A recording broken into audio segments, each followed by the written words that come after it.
All right, so I guess we should get started. I'm gonna not keep you guys late again this time, I promise. Um, Thank you guys for coming. Welcome to tonight's stream. We're talking about communication and the Martyr complex. Um, this isn't really going to be related to anything super scientific sounding. It's just rudeness, compassion, suffering, and sacrifice will all be kind of recurring themes, I guess, in what we're talking about. Um, that's all right. Charlie Brown's head is dope. Um, Shiny little peanut. So I wanted to start this whole thing off with a really funny quote. Okay, so this is our first, this is our first resource. It's the only actual physical resource that I ended up using. The other book that I checked out from the library was okay, but it was just not, it wasn't super summarizable and like easy to talk about. In a way that would like make sense with what we're talking about and not be too general. This one was a lot more pointedly about relationships and communication in relationships. So it's called Fight Less, Love More, 5-Minute Conversations to Change Your Relationship Without Blowing Up or Giving In by Lori Pune or Pun, I'm not sure. And I actually meant to look up what a JD is. Does anyone know? Because I read her bio and so she's a family lawyer and couples mediator, but I don't actually know what the title JD means. I should have. Juris Doctor. I've never heard of that.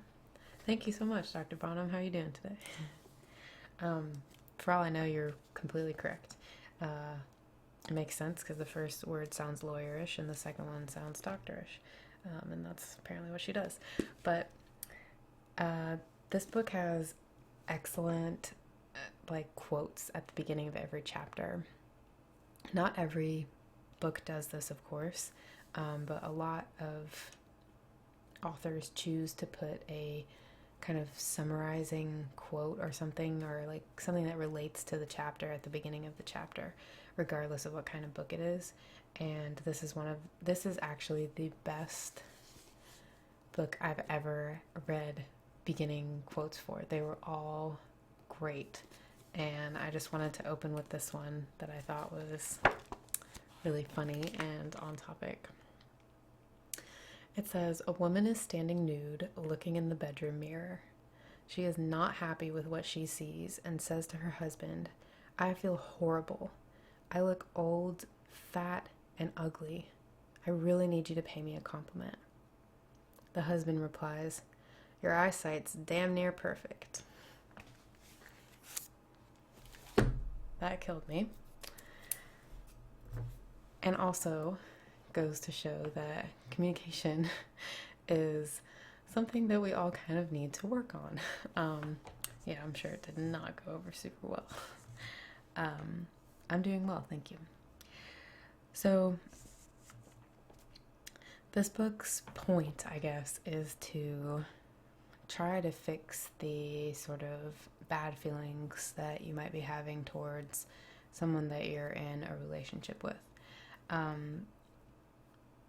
You might get to a point where in your relationship you don't have as much care for the other person, and it can be really confusing to figure out how that happened. Sometimes it's very clear, and other times it just feels like things went poorly all of a sudden or out of nowhere, or maybe you can track kind of the progression of what happened, but you were never really able to stop it. And then eventually you hit this point where you don't really care about where your partner is, what they're doing, where they're going. You're not involved really with their life as much as you once were. And I think that that's a very interesting thing that happens, and it's something that I experienced myself when I was living with my ex in Virginia. We, for those of you who haven't picked up on this, we lived together for 4 years, and he was a very fun and fun-loving and funny person, and I enjoyed his company quite a bit. But over time, his lack of participation in the relationship really upset me and drove me to a point where I felt like it was just not going to work out. And ultimately, obviously, it didn't. So that was a very hard lesson to learn, though, because, of course, when you invest into any relationship that you feel kind of committed to, after a certain point, it's sometimes people stay just because they've invested X amount of time or energy or whatever. But being as that I didn't choose to marry him, we never took that step, I just had to break up with him. But even that was like really, really difficult, despite the fact that I didn't feel intimately towards him anymore. He ended up feeling very much like a brother or a roommate to me. And that was surprising, considering the fact that when things started, it seemed kind of fine, seemed like a pretty decent relationship that could have gone somewhere. So how does that kind of thing happen? A lot of the times it's due to poor communication. And I know that probably sounds really cliche and overstated, I guess, but communication really encompasses pretty much everything about your relationship. So whether you're in one now, want to be in one, haven't been in one for a while, are going to be in one in 10 years, it doesn't matter when that happens or is happening in your timeline, communication is still going to be like the literal number one most important thing in that relationship if you want to keep it moving forward. It's different than when you have friends or family members, because those people don't really expect certain things of you that your partner will. And I'm going to use the word partner. It's the one that I feel most comfortable using. I know some people hate it. Mate just kind of sounds, it reminds me of like monkeys and chimps for some reason.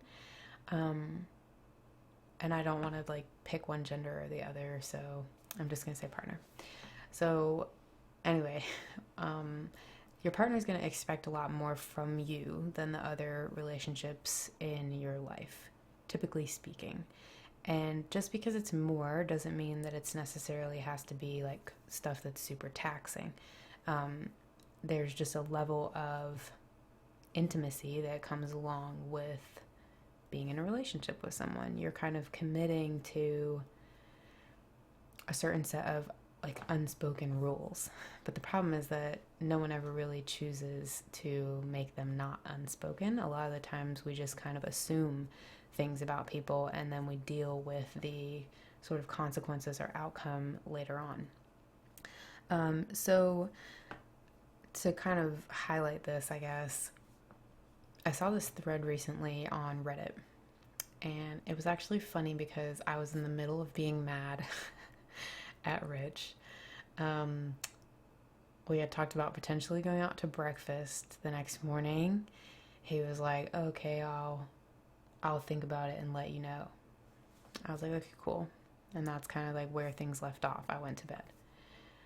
And the next morning, I can't remember what I was doing, taking a shower or something like that, but I started smelling coffee. And I was like, why is he making coffee? Like, we didn't even finish talking about breakfast yet. To him, it was no big deal. He was like, he made up his mind he didn't want to go out to breakfast that morning, so he just was like, hey, I'm gonna get ahead and make my coffee now so that we can eat here and everything will be on track. He was trying to do something good, actually, but to me, I was like pretty fuming pretty fast, because I was like, how dare he not tell me that he didn't want to go to breakfast? Like, how rude is that the only way I'm finding out is because I'm smelling him making coffee? He didn't have the courtesy to come tell me that we're not going to breakfast. So that was like a really simple miscommunication, but it made me really angry because I felt disrespected. I felt like I wasn't included in the decision-making process. the night before I had said, I don't care what we do, and that was still true. But I still wanted to be included in, what if I had changed my mind? I didn't, but what if I had, like it would have been rude, and then I would have felt bad to say, like, well, actually, I really do want to go out. So small things like that can make a huge difference, and then if you let them, they can ruin your whole day. They can impact your whole week. It can spiral into a different fight that has nothing to do with what's actually going on. Oh, you always do this. Something like that can get really out of control really fast. And as I was sitting right here, upset, I started looking through Reddit, and I stumbled upon, it was like the first thread. It might have actually been like a pop-up on my computer. Do you guys get those? Windows 10 is so weird. It will just be like telling me random stuff from all these websites, and sometimes it's like, oh, this is a trending thing on Reddit. I hate that. Anyway, it was a thread that was like, this one person started it saying, I did X. What have you done recently that has made your girlfriend pissed at you? Like, I did X and it was wrong. What did you do today? And I was reading through all of these guys posting stuff about what they did that seemed to make their significant other irrationally angry. Sometimes it really was irrational and crazy. Like, I'm not saying that there aren't crazy bitches out there. There are. And everyone can be a little crazy at some points as well, if, the situation is right and they're stressed or whatever. But things like, oh, I did this really nice thing for Valentine's Day, and she got mad because I didn't post it to social media. Something like that is like where are your priorities? But some of the other stuff that I was reading these people talk about, I was like, yes, it does sound silly when you just see one person's perspective. But you also don't know if the other person who is involved has been dealing with this repeatedly. Like, is this a serial problem in your relationship? Do you never communicate about this thing? So when you did say whatever, it really pissed her off because you're doing that over and over again. It's hard to really say. So although the thread was very funny and worth reading, as I was sitting there, I was just like, this isn't right of me to be so upset. Like, it sucks, but I need to accept the fact that it's a miscommunication, and me being angry about it isn't going to actually fix that. It's just going to make us both in a bad mood. So, he was sorry. He didn't mean it that way, and I had the ability to calm down and be like, okay, what are the facts? Like, he thought he was doing something good. I got upset, but I expressed why I was upset. He agreed not to, try to do that again, and I should be willing at that point to move on. But if you've ever been in any kind of close relationship with anyone, whether it's a parent, a sibling, a friend, or a romantic partner, you probably know that it can be really difficult sometimes to let go of things that are bothering you. We've already kind of discussed some of the reasons why this might be. We find ourselves in conflict because we feel attacked. We feel like our sense of self is threatened. We feel disrespected. Something about our world comes under fire and we don't like it. So we know why we get into conflict, but now it's like communication is a whole nother kind of component that bridges the gap between conflict and resolution, and trying to deter future conflict from happening, especially in romantic relationships.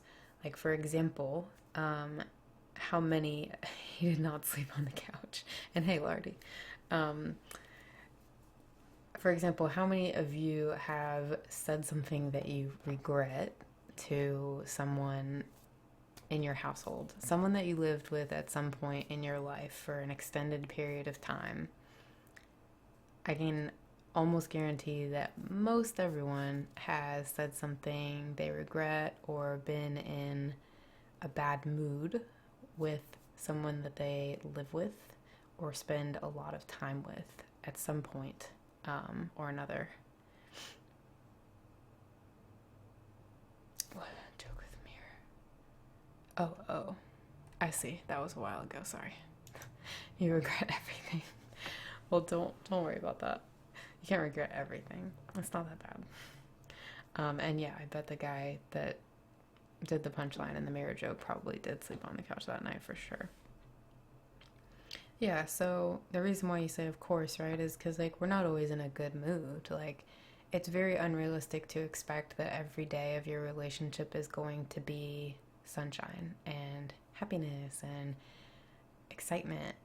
There are going to be situations where miscommunication is going to lead into a fight, and that fight is going to lead into a bigger fight, and things just snowball out of control. And it can seem really confusing at first, because it's like, where did this come from?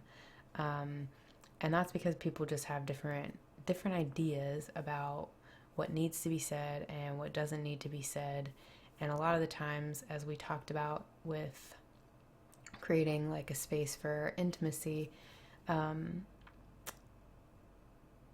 people don't set these guidelines. They don't talk about what's okay and what's not okay. They just kind of take everything for granted and assume that life is going to turn out the way that they expect it to, which it doesn't. Relationships, as rewarding as they can be, if we haven't realized this at this point, they're also a lot of hard work. Like, you have to be willing to talk about things. You have to be willing to listen. You have to be willing to go out of your way sometimes to do something that you don't really want to do, or to try something that you never would have tried. It's not just someone to cuddle with, and it's not just someone to pick you up when you're feeling down. And you can't always guarantee even that person will have that capability, because sometimes you're both going to be feeling down at the same time. And it's just unrealistic to imagine that things are just going to be okay all the time without some actual effort towards it. So one of the things that I really enjoyed about this book is that when she talks about getting better, number one, she talks about the fact, or improving communication, I should say. She talks about the fact that you have to be willing to. And I think ultimately the reason why I left the person who I was with in Virginia was because I was no longer willing to try.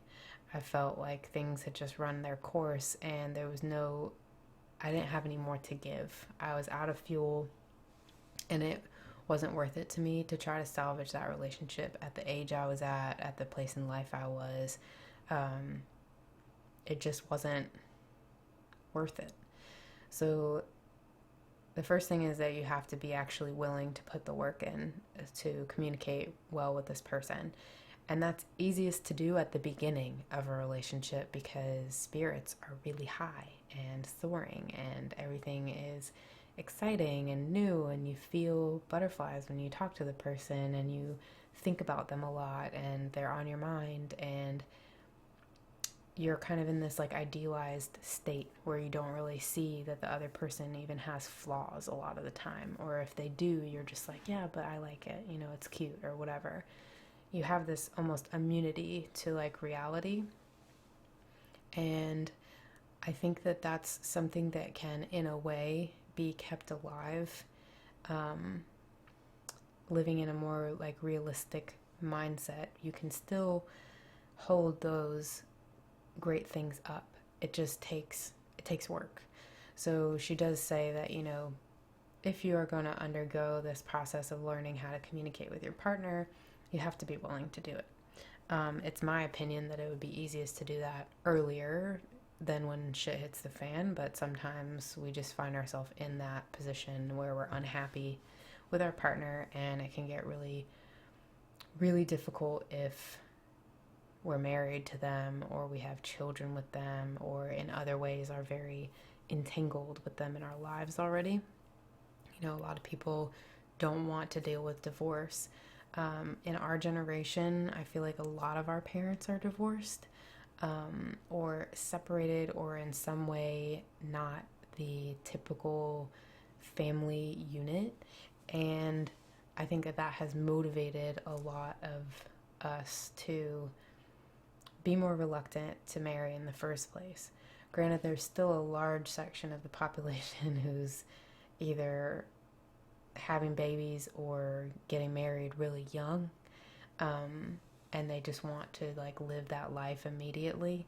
But at the same time, a lot of those people are the ones who end up getting divorced, before their 22nd birthday, and that's kind of also a difficult thing to deal with. But so it's important to just remember that not every day in a relationship is going to be a good day. And if you get to a point in your relationship where you feel like every day is a bad day, if you can still feel like it's something that you want to fix, there is that possibility. And in this book, she is trying to create that possibility. She's giving you like strategies as to how to make that happen. So what are some of like the basic things that we want out of a relationship, in your opinion? And I mean, just like, I don't know, I'll let you guys answer, but just basic things, nothing like too complicated or long-winded, just certain words or feelings. Okay, security, honesty, and sexy times. True. I don't know if the putting your pride aside was a part of that or a comment on something else. I should have been looking, sorry. But yeah, I like those. I think that they're important. You do want to feel secure, a sense of security, whether that's that you're being protected or that you're secure in the relationship. Honesty, I think, is a big key term for a lot of people. It is for me, at least. And then, of course, who doesn't want the sexy times? That's just a part of it. Reliability, that's good too. So you want to know that this person's going to be there for you when you need them. Definitely.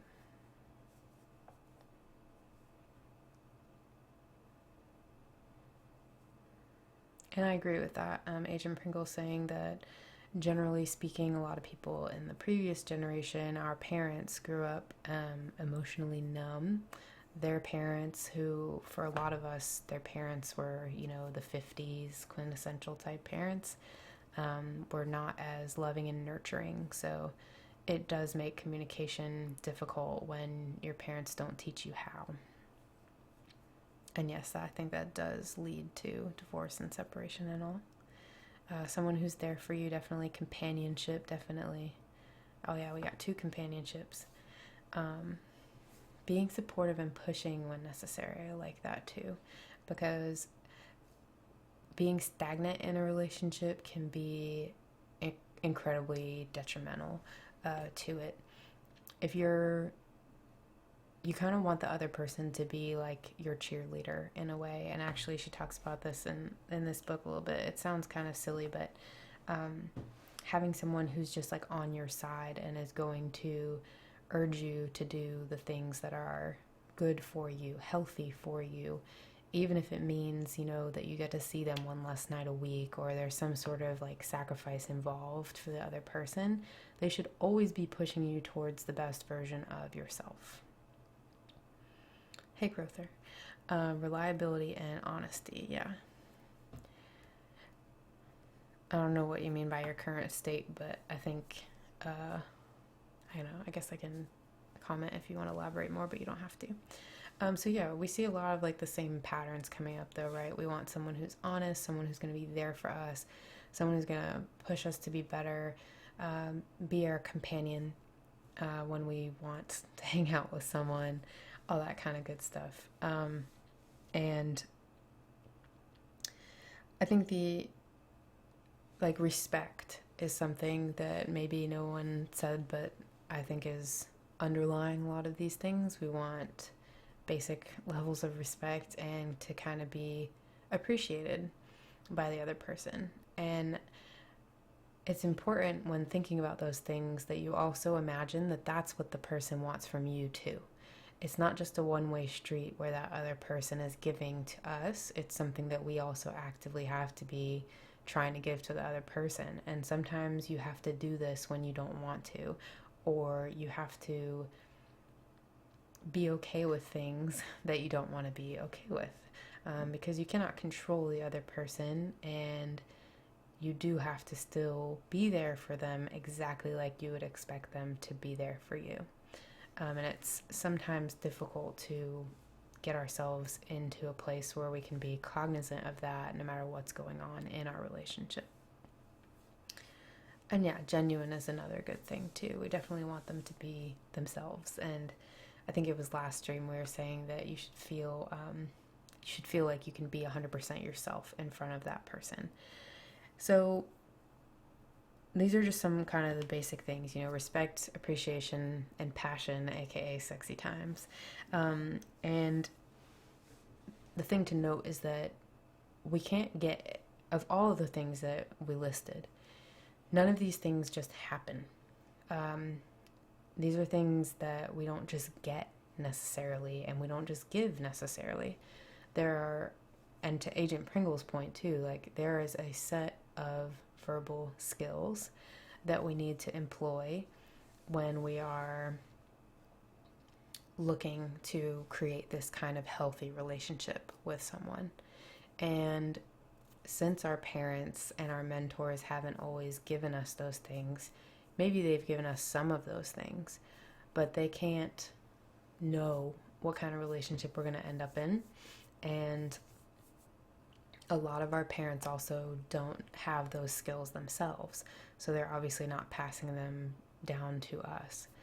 So we all kind of start at a deficit. We don't have these communicative skills that we need in order to build a foundation that's going to be everlasting on our own. It's not just magically like that. We are not equipped. Just imagine, I guess, if I have to make it a metaphor, like you're showing up to a job that you have no idea how to do, but maybe you think you know how to do some parts. That's not enough. So there's a lot that we have to learn. And if you're not actively participating in therapy, which not everyone is, you're probably not really ever building much on your skills of communicating unless it's through trial and error, which is difficult because it's not absolute.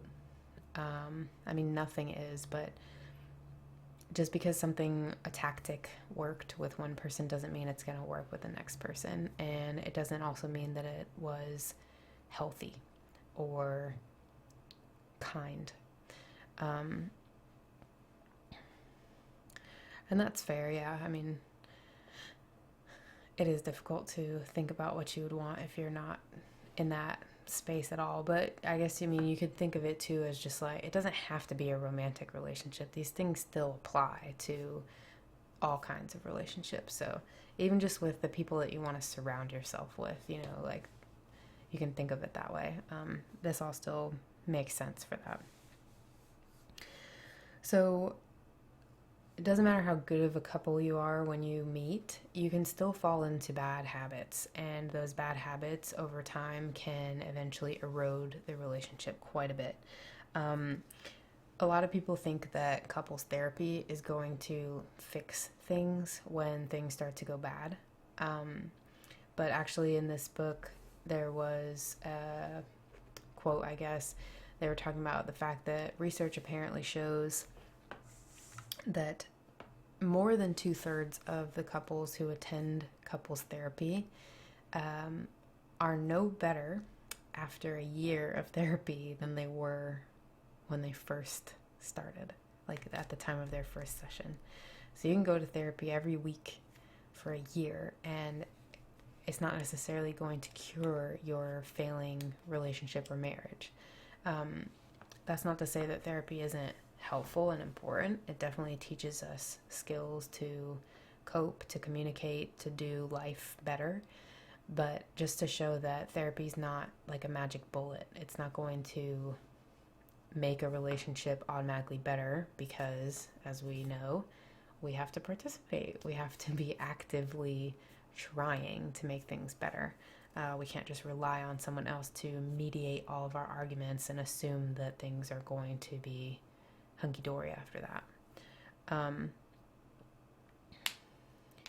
And yeah, that's true. People do expect that therapy is going to just make everything better.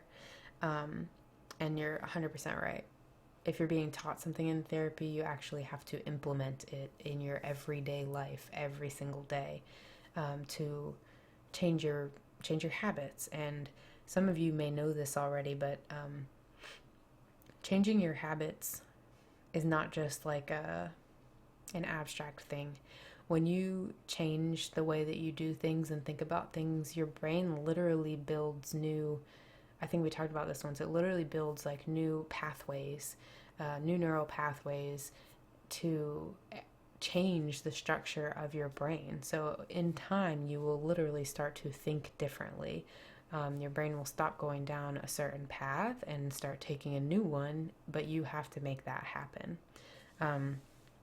Which I think is kind of interesting, and it's also kind of uplifting because it goes to show that you really can help yourself, which I think is a big deal. See, Reddit's just popping up, trending on relationship advice. I don't care, I'm streaming. Okay. So, she has 3 guiding principles for change here on page 14 that I thought were interesting. They're short, don't worry. Number 1, she says love is conditional. Number 2, love's conditions are met by using the right verbal skills. And number 3, couples don't have to talk more, they have to talk better. I was really surprised, I was really surprised at the first one, love is conditional, because we are told over and over again, whether it's in media that we're consuming or just in our daily lives even, that like unconditional love is like the epitome. That's what you're looking for, right? Is someone who's going to love you no matter what. I think that that's what a lot of people shoot for, is they want to be all of those things that we talked about. They want to have the companionship, someone who's reliable, blah, blah, blah, everything. And they want it all the time. And the fact of the matter is that love is not unconditional. In my opinion, that's almost impossible. I know that they say that parents are supposed to feel that way to their kids, but that's not even always true. Maybe there are some mothers out there who have, and maybe even fathers who have unconditional love for their children, and that's fantastic. But you are choosing a partner. It's not the same thing as giving birth to a child. That's something that you created. The bond is different. You're literally related by blood, and the things that like a mother especially goes through to like give birth, to carry that child and give birth to it, is not the same as falling in love with someone. It's very, very different. So I think it's a good thing to accept that love is conditional. It's not something that we can just take for granted and say, well, oh yeah, they're going to love me always no matter what. I mean, technically, no, they don't have to. They don't have to. You can't just stop trying because you feel like you got the person, and you can't expect the world of someone and not give it back in return. Yeah, and you're right, Lardy. Unconditional love is pretty much only given to you by a dog. And that's okay, Doss. It's good to see you anyway. I like that. So Dr. Bonham says, wanting unconditional love seems like wanting an excuse to do whatever you want without consequence. And I think that's totally true. I think that people will walk all over their partner and then guilt them and be like, you're supposed to love me unconditionally, How many times in like movies or just in real life people have been like, you took a vow, like, don't you remember the vows that you told? And it's like, well, yeah, but there's a lot of shit that can go down in real life. It's not just like, okay, we choose each other and now everything's gonna be like undying forever. That's a complete fantasy, and setting yourself up like that is just gonna lead you to resent your partner, because no one can like live up to that. It's very unrealistic. And I think I would agree with that, Agent Pringle. Like, you can, I don't like apples, so no. You can get towards the threshold of unconditional love. You can treat someone like you love them unconditionally and like do that as much and as often as you can, but it's an active thing. It's not just like an inherent thing, I think, in my opinion.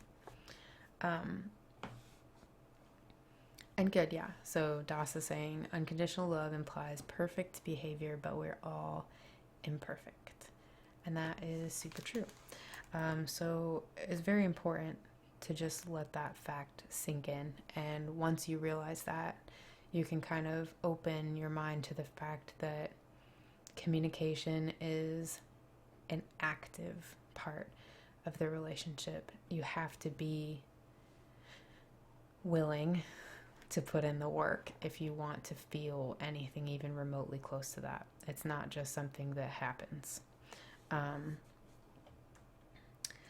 And then she's saying that love's conditions are met by using the right verbal skills, which we'll kind of get into. And then couples don't have to talk more, they have to talk better. I don't know if any of you have seen I Heart Huckabees, but this always makes me think of that part in the movie where she's like, it's about quality, not quantity. And I think we all kind of know that in some way. We've all heard that phrase, you know, quality is more important than quantity. And you think about the quality of your friends, the quality of your, intelligence, whatever you want.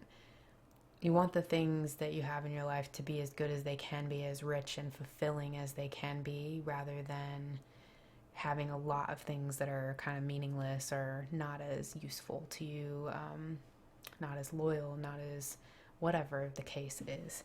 And so I think on a basic scale, I was like, yeah, of course, you know, that makes sense to me.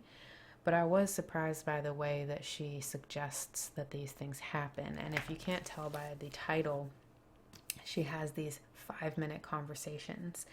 Y'all are guys too, so I tried to most of y'all are guys. So I tried to tailor this to that as well, and also to think about myself and if I have any wisdom to impart from the female perspective. Part of this book is really hard for me to read because it was talking about silent partners and why your partner might be silent. And of course, we've talked before about the image of the stoic male and how that's supposed to be the epitome. And I do agree that I think a lot of females are attracted to that because it gives you this quality of a macho person who's going to be your rock, and then it allows you to kind of flail through life, and you always have this anchor who's going to be there for you. But as we've also discussed, that's really not fair, and men have feelings too, and thoughts, and all kinds of stuff. So when you get to that point, you're like, okay, why is my partner silent? Why is he not talking back when I say something? And that chapter was really hard for me to read because I have that problem currently, and it's definitely my fault. As we talked about last stream, females tend to talk a lot and give too many details about things that maybe their audience just doesn't care about, and also can go conversation hopping, going from one place to another, taking a bunch of tangents, and then eventually the other person is just overwhelmed and what do you want me to say to that? I don't know. So they don't say anything. All of that was very interesting, but if you've been in any of these situations before, you know that it can be really dreadful to hear we have to talk, or when you know that kind of long night is ahead of you because there's something bad a brewing. Nobody likes that feeling. So her kind of, not gimmick, but just sort of plan, I guess, is that you have a 5-minute conversation, and when you tell your partner, like, hey, I want to have this 5-minute conversation, it's supposed to be like easing to them to know that it's not going to develop into something, some big argument or some all night long talk that goes on and on and on about something. It's going to be 5 focused minutes that are aiming at getting to a specific point. So I think that that's yeah. Oh no.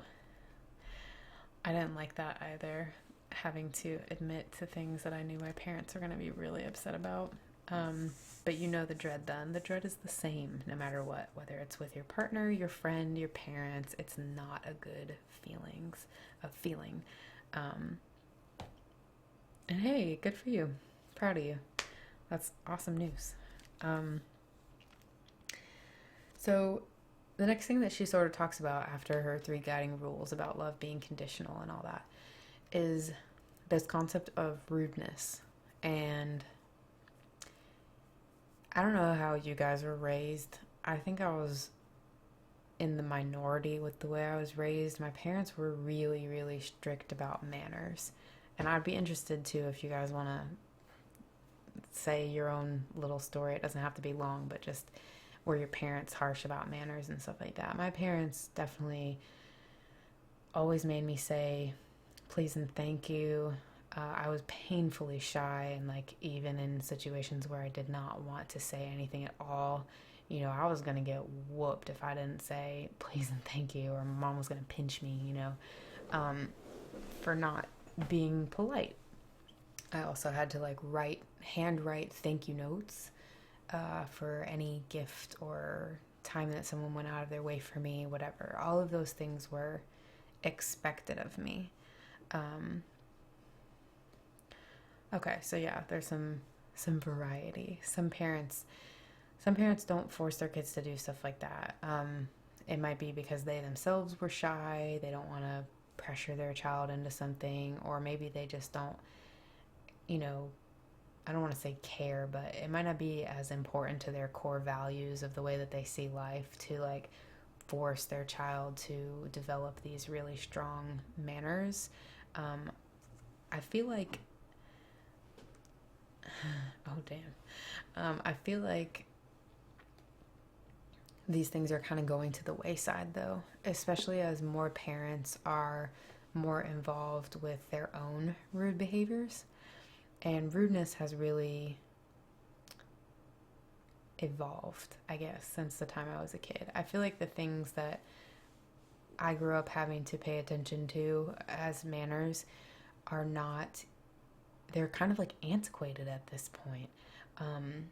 Not putting your elbows on the table, using your silverware a certain way, saying, you know, please and thank you, and making sure you're not mumbling.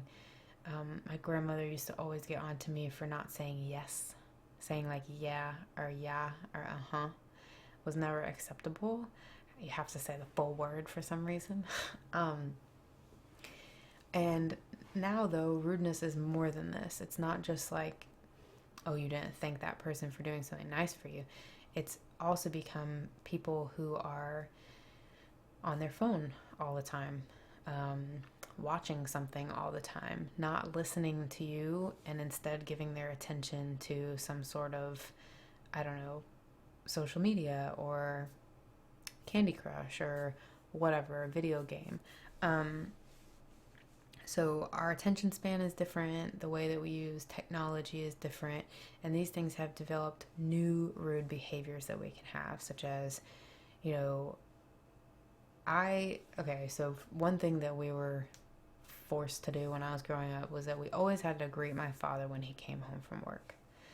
I don't know why this was. I don't know if it's because my mom was actually being nice and thought like, okay, your dad's had a really long day, he deserves this, or if my dad was like, I deserve this, you need to do this. I don't know exactly how it shook out.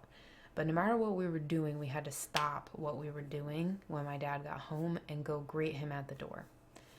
That is something that to me has then become like a sign of respect. You are supposed to drop what you're doing and go greet the person who is coming into the house. So now that's something that I still do. Anytime my partner comes home from work, I'm going to be there, at the door, saying, hi, how are you? Being nice, because you're welcoming home someone who just had their own long day and, worked and whatever else. And it just seems like the polite thing to do, in my opinion. However, there's a lot of opportunity now, if that's not so ingrained, or maybe you're mad at the person or you don't care enough, you can ignore them when they come home and instead be on the phone or be texting or be watching a movie, whatever, and it's not worth it to you to get up and communicate with them and say, hi, how are you? How was your day? Can I do anything for you? Are you feeling okay? Like the normal basic things of just checking in with that person. So that's something that's always important, I guess. And I don't really know what the problem is with wearing a hat inside either. I get it, like if you're in church or something like that, it just seems rude, but I don't know why it's a problem aside from that.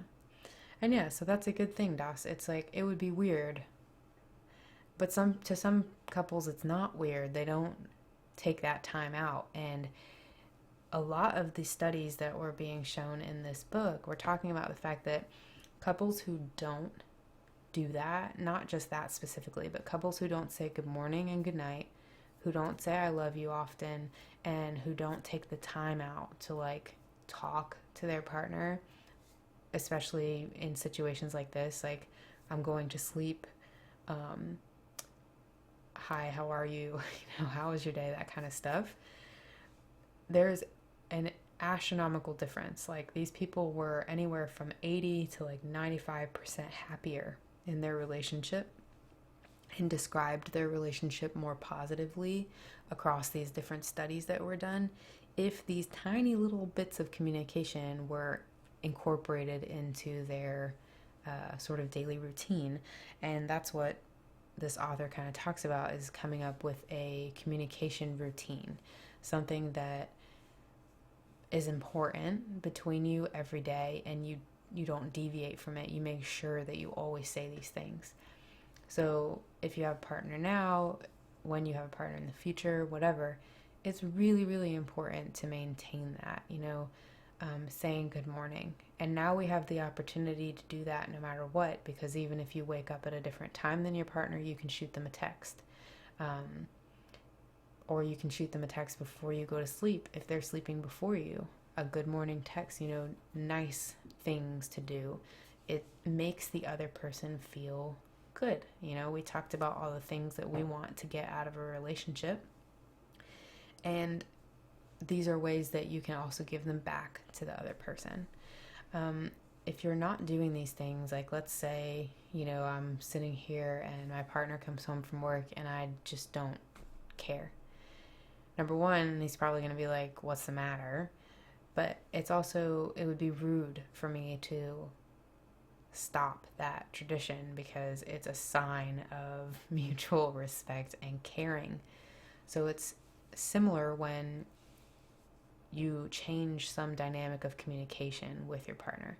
If in the beginning of your relationship you maintain eye contact and you listen to their stories and you reply thoughtfully to things and whatnot, when you start not doing that, it changes the dynamic of the relationship.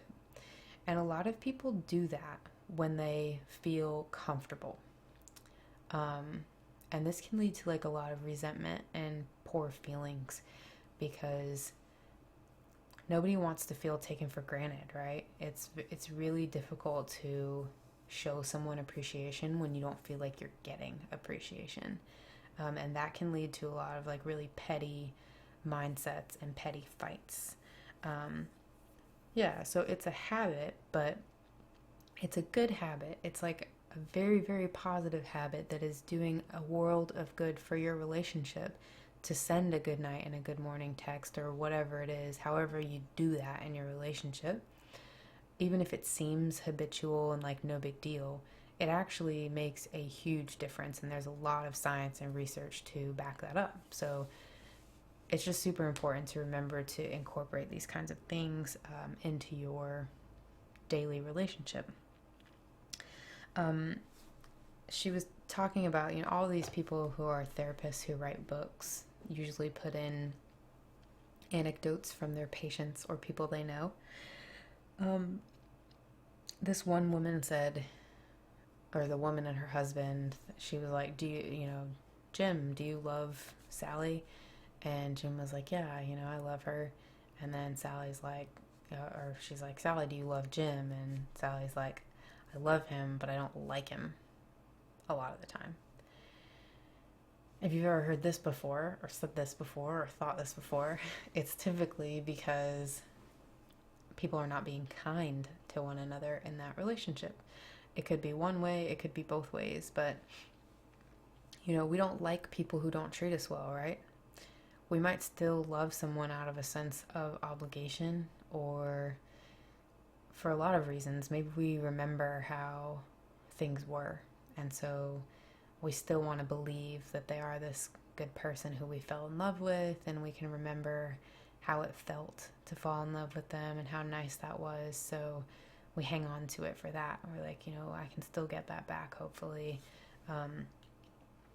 But even then, that love is more kind of out of like a sense of duty almost, or loyalty, responsibility. And that becomes even more complex if you have children, if you're married, things that tie you more permanently to that person. Then you kind of feel like, well, yeah, I have to love them. They're my husband, they're my wife, or I have to love them. We have children together. So it is important to hear that when someone says, like, I don't even feel like you like me, or I love you, but I really don't like you right now. A lot of times that's because that person is not being kind to you. So that's a major cue to think, like, okay, what am I doing that is making this person feel bad? How am I being mean? Am I being appreciative? Am I voicing my opinion enough? Am I being active in this relationship and engaging in conversation? Am I saying things to this person every day to let them know how I feel about them? And a lot of people, like I said, just stop doing that. Once they get comfortable in the relationship, they quit complimenting the person. Sometimes they quit trying. I've seen a lot of people, like, I wouldn't say friends, but acquaintances that I've had over the years, get into a relationship, and then like a few months later, they are 40 pounds heavier. They don't act the same. They're just kind of slobby. And it's like, I understand that, like, couples who are typically happy at the beginning of a relationship put on weight because they're eating out and, like, doing a lot more food related activities because it's like an easy thing to do and bond over. And it's normal to put on a few happy pounds, I guess, but sometimes, like, a few months in, you really tell that these people just they don't try to groom themselves as much. They don't act like they need to win their person anymore. And I get why that can be enticing, because it's like, okay, I want to relax now. I did my job. I found my partner, and I don't want to have to keep putting in so much effort. But in a way, that's almost like false advertising on the one hand, because you're acting like a certain person when you start the relationship, and then you don't have any intention of really continuing to be that person, so it's not really you. But also, it's like really rude. I mean, no one's gonna feel really good about themselves if you just like, oh, well, I have you now, so I don't need to brush my teeth. I don't need to shave. I don't need to go out of my way to look nice for you, or, get you flowers or do something nice for you. I don't need to take you out on a nice dinner because we've been together for 5 years.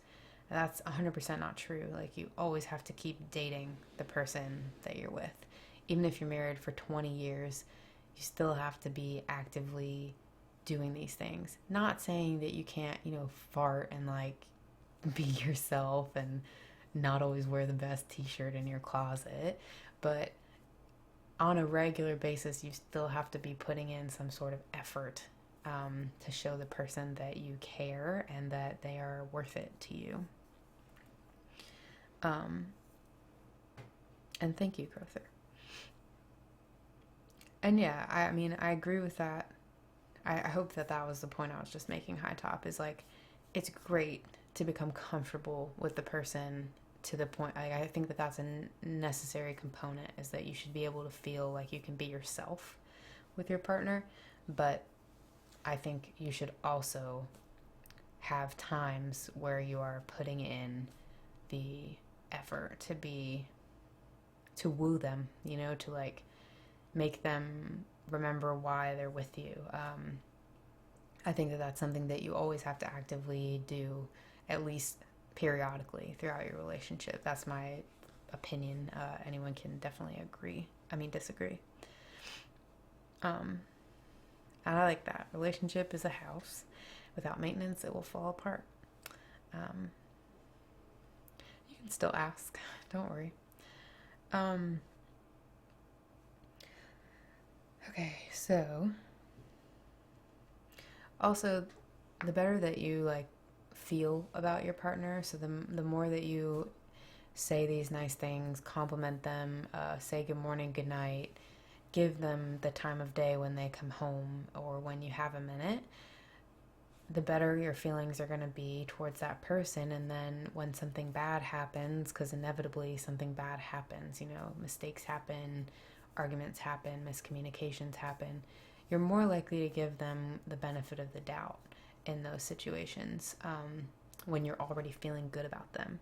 But if you're feeling bad about them and you're like, God, he never does this, she never does that, she never tells me anything about whatever, then when something bad happens, it's almost like you're ready to pounce. You're kind of like already primed to be angry towards this person, and you're not as willing to be patient with them, and you're not as willing to see that they just made a mistake. You want to instead kind of like persecute them because you're not on their side. And it's really important. I don't know. I have mixed feelings about this, but I think once you decide to be committed to someone, I don't think you need marriage and a piece of paper to start building that level of the relationship. I think once you and your partner decide to commit, that is a perfectly appropriate time to start acting like very loyal to that person in every way, being on the same page as them, not treating them poorly, not calling them out on stuff, not making them uncomfortable, not talking about things that they don't want to talk about, in front of other people or whatever. Being a team, starting to build that foundation as a unit, I think is important early on. I feel like some people feel differently, like, well, I'm not married to them, so I don't need to do those things. But if that's the case, then in my head, I'm just like, then why are you with that person? Like, don't you want to try and see how that goes, I guess, is more my feeling. And if it doesn't work out, then okay, you're not married, you don't have to stay with them. But I still think that you should be giving it like a full shot. I also think that you can make mistakes if you don't, and those can ruin the foundation of the relationship before it's even gotten to a point where, permanence, if you want to think of it that way, is an option. Again, marriage is not like a be-all, end-all goal, especially not for everyone. Plenty of people don't ever intend to get married, but still want to have a committed relationship. I think that's totally fine. But I guess in our society, it's still common to want your relationship to result in marriage because it kind of seems like a stamp of like, okay, we chose each other and it's like official. So for those intents and purposes, I guess is why I'm saying that. Yeah, well, I'm glad one person agrees at least. Thanks, Dr. Bottom. Um, and that's good too, Pony. You know, sometimes it just doesn't work out for people, and that's okay. And we have to be willing to like support a split just as much as we support people being together. Um, in terms of like the upside of marriage, I think I think it just depends on who you are. For some people, there might not be an upside of marriage. Some people might not want to deal with that and see it more as a burden than a positive thing, and that's fine. I just think that it varies between people. There are tax benefits if you want to be super logical. Um, okay, I'm currently in college, and I feel like I wasted my high school for getting into a relationship or something similar. Now that I'm in college, I realize that this may be like the last good opportunity I have to meet someone that I like and want to spend time with. What should I do? So you were in a long-term relationship in high school, but you felt like you were wasting your time. I mean, first of all, college is definitely not the last chance that you have to meet someone. A lot of people do meet someone in college, but you have to understand that like in the grand scheme of things, if you're in college right out of high school, you're very young still. Getting married in your 20s is not necessarily like the ideal. I feel like, especially in our generation, people are still figuring out who they are. And we're all kind of like having existential crises most of the time. I don't feel like a whole lot of people have everything put together. It's kind of like this crazy juggling act because society is expecting so much of us and we're expecting so much of ourselves, and we also have this like anxiety when it comes to options and opportunities, which is kind of like sounds like what you're dealing with. It's like, oh my god, if I don't take these opportunities now, I'm not going to have them anymore. Whereas in high school, you might have been like, oh my god, I chose this option and now I don't have any opportunities. There's a lot going on, and it's very, very difficult to settle down. And as some people in here can probably also attest to, it is really hard. Everyone thinks that once you get out of college, it's just going to be like, okay, I get my job. This is how it goes, right? I graduate high school, I get into college, I graduate college, I get a career, my life moves on, and I'm married and happy. And it's not that linear. I graduated college in December of 2016, 8 years after I graduated high school, and I still don't have like a career job. I'm about to be going to school for massage therapy, and I'm ecstatic about it, and I think that then I will feel like I have a career, something that I can, a marketable, like the trade. But that's taken me a really long time to like figure out, and it's really difficult to move through those major career decisions with a partner. Once you get into the workforce, you have a whole nother opportunity to find people and meet people. Your friends will know people. You might work with someone who you fall in love with. I mean, it's a lot easier to get your career under your belt first and then find a partner, because then the odds are you'll be in the city that you need to be living in. You'll be doing something that you love. You'll have your priorities straight. You'll understand what you want out of life. So don't feel like that. I would say college is a great time for dating. I think it's a really good time. This is my opinion again, and people can, I see chat moving, maybe people are disagreeing or agreeing, but I just think that it's fun to, not just fun, it's informative as well to date during college. Meet different kinds of guys or girls, whoever you like, and just date. Get to know different personality types. Figure out what you like and you don't like, and don't have this idea that I need to commit to this person and this person needs to be the one.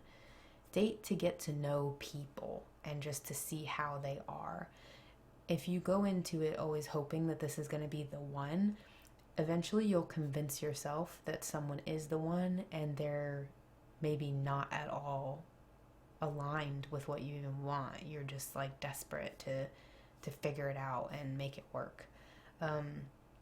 If you go into it thinking like, I don't need this to work out, then you can objectively look at it and say, you know, I really liked the fact that this girl was, or guy was, like, down to earth, but they didn't agree with me on, you know, my religion or my politics or my aspirations for life, and that's really important to me.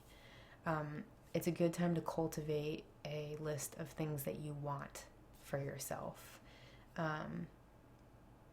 Not that a relationship is ever going to be ideal. Obviously, I'm here talking about how much work goes into a relationship, but don't think that that work needs to be happening right now. You should be focusing, in my opinion, on yourself, on your career, on what you want out of life, and just let the relationship happen when it happens.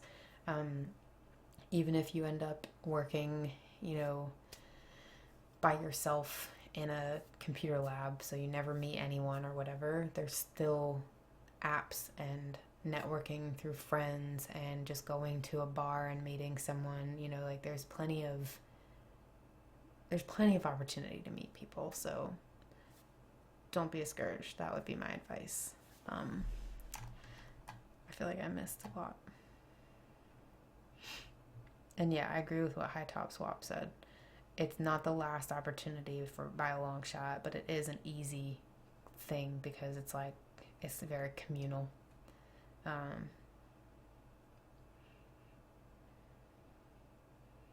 Yeah, and Doss says he met his wife at 26. I'm 29. I'm still not married, and I don't feel bad about it at all. Like, I'm not ready.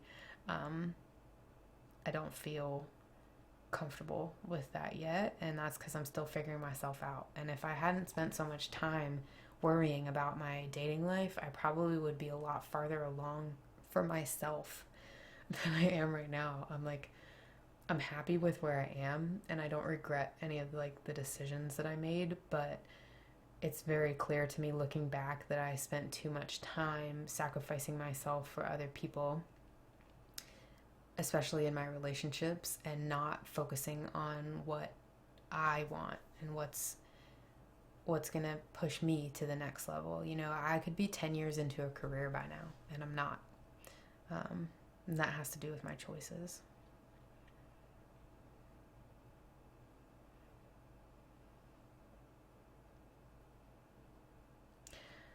Pony, I don't want you to get whooped, but it's always best to tell the truth. And El Omero, I hope that helped. I hope that helped.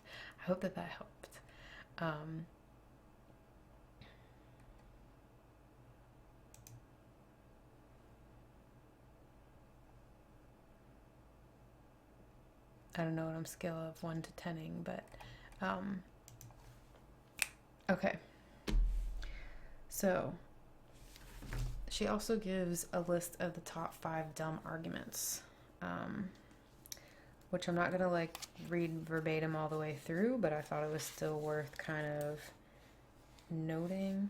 What page is this on? 37? Where'd my flag go? I don't know. Oh, it's up here. Okay. Alright. So, just as like a summary, she's just talking about the fact that there are 5 what she calls dumb arguments, and essentially these are just like common things that couples get into that they don't really need to be. Number 1 is a premature argument, where essentially you're arguing about something that's not even going to happen yet. So like her example is this couple who's arguing about what type of house they're going to move into, even though they've agreed that they're not going to actually buy a house for another like 3 years until their kid is out of preschool. So don't argue about stuff that's not even happening in that moment, or won't happen for a while.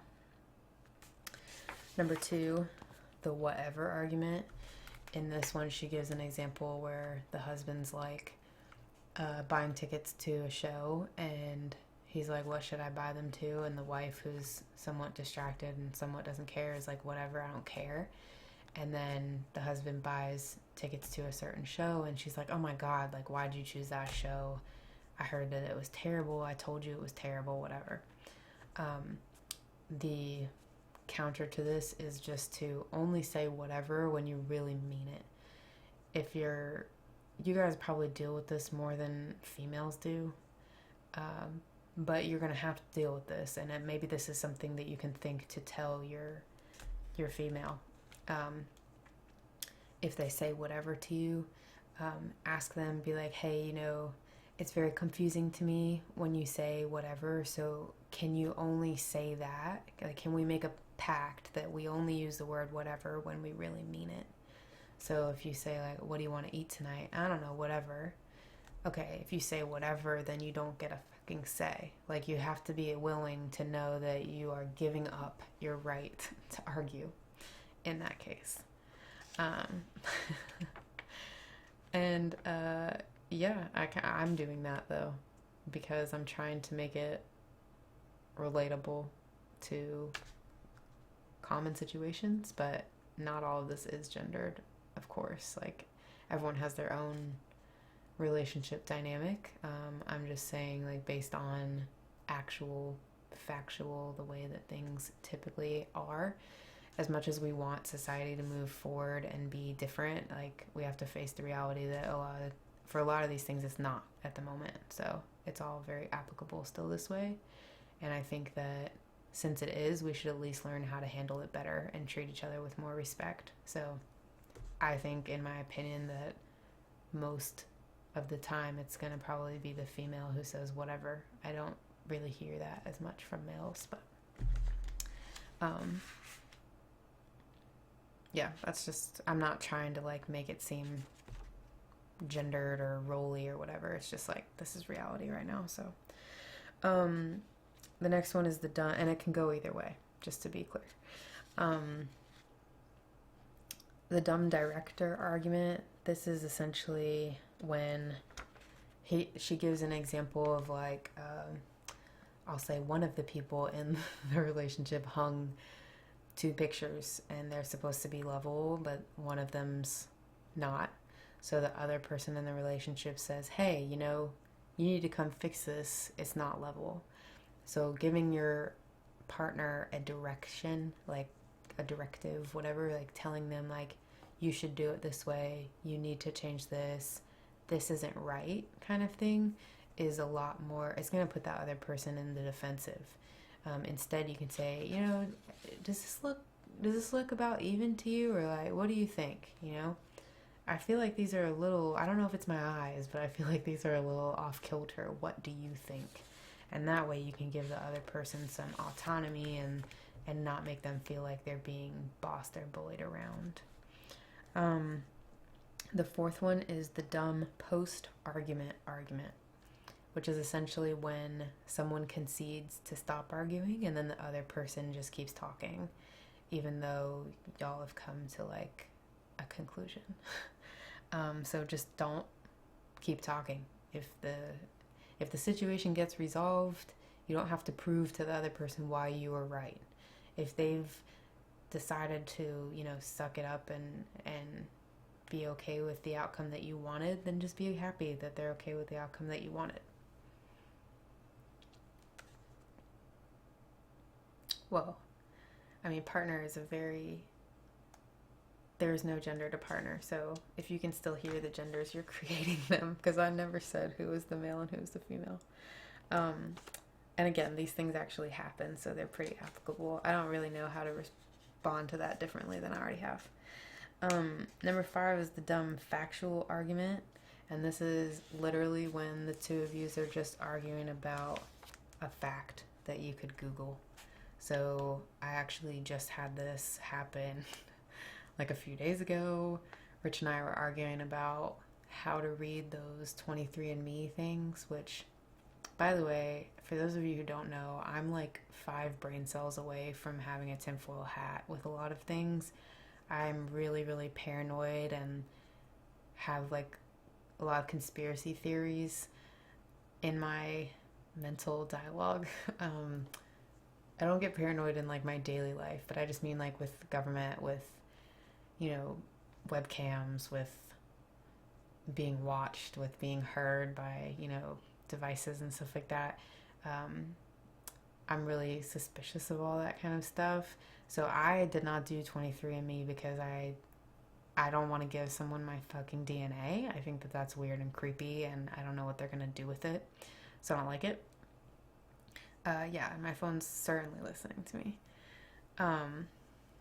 And yeah, I don't think that they do destroy those samples. I think that the whole thing freaks me out, and it really bothers me that the person who runs 23andMe is the sister of the CEO of YouTube, and then they started plugging 23andMe. They were like sending it to all of these major YouTubers and like telling them to tell their fans to use it.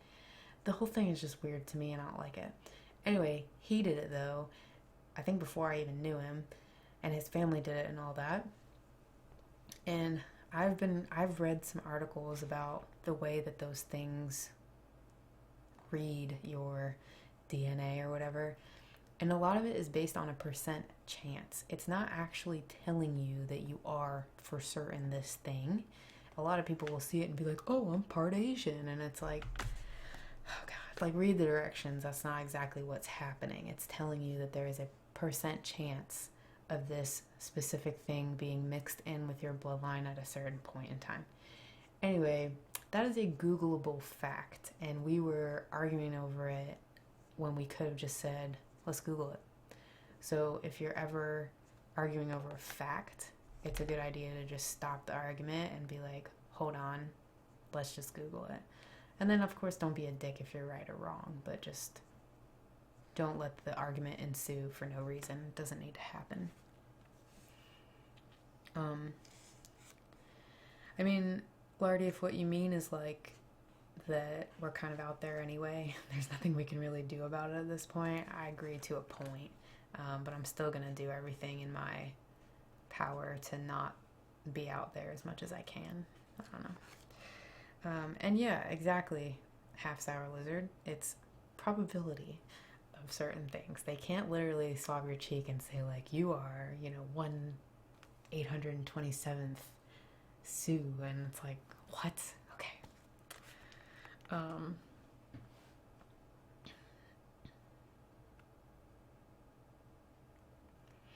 Yeah, that's the other thing. Is like, it's not even, I don't know, that's just what we were arguing about. Like, it is data points that are used to say that you are like something. It's like, oh, okay, of the people like you, X% of them have this thing, so there is an X% chance that you're going to have this thing or whatever. It's not just straightforward. But that's not the point. The point is just that don't argue over facts, because it's stupid and it wastes a lot of time. Another important thing to know is, as I'm sure all of you have heard the phrase, choose your battles wisely, whatever. This is something that used to bother me a lot because I think it was a little bit misogynistic in some ways when I was learning it growing up, at least. It was like, if you want your father to give in to something, then you need to choose. You need to be careful about which things you try to, which advantages you try to get, essentially. So in that sense, I don't like it, but I do like it in the sense of like, just generally speaking, when you're in a relationship or even with a friendship or whatever, there are certain times that it's just better to be quiet and just let it go, because not everything matters in the long run, and all we're doing is kind of giving in to that primitive part of us that wants to win and be right, and that's just an ugly way to live anyway. But she has a 2-step process to learn if you should pick your battle. Step 1, inspect. Look past the person who caused the problem and instead look at the situation, like it or not. Ask yourself, is it possible to change or fix the situation right now, or is it too late? Step 2, accept or reject. If it's too late to change the situation and nobody is harmed, then bite your tongue and accept it. But if it can be changed without causing a major disturbance, you should speak up once you have a viable solution in mind. So I think that's really good points there. Is like, her example was that two members of a couple both thought the other one made reservations at a restaurant. They get there and the maitre d's like, I don't have y'all, what happened? They start arguing, and then they're like, wait, we can seat you at the bar, and it has the same menu. So at that point, the couple can either piss on each other for the fact that neither of them made the reservation, or they can accept the fact that, like, well, there's nothing we can do about it now. We might as well have a good time, right? And I think that that's actually one of the hardest things to do. And it's made harder when you don't have a good communication routine with your partner. If you're already not super happy with them, or you feel a certain way towards them, like they don't appreciate you or whatnot, then when something like that happens, it's 20 times more difficult not to just start the fight, because you're already upset and you're just kind of looking for an outlet at that point. Exactly. Sack up, sit at the bar, down those martinis, and get wild. Have a good time.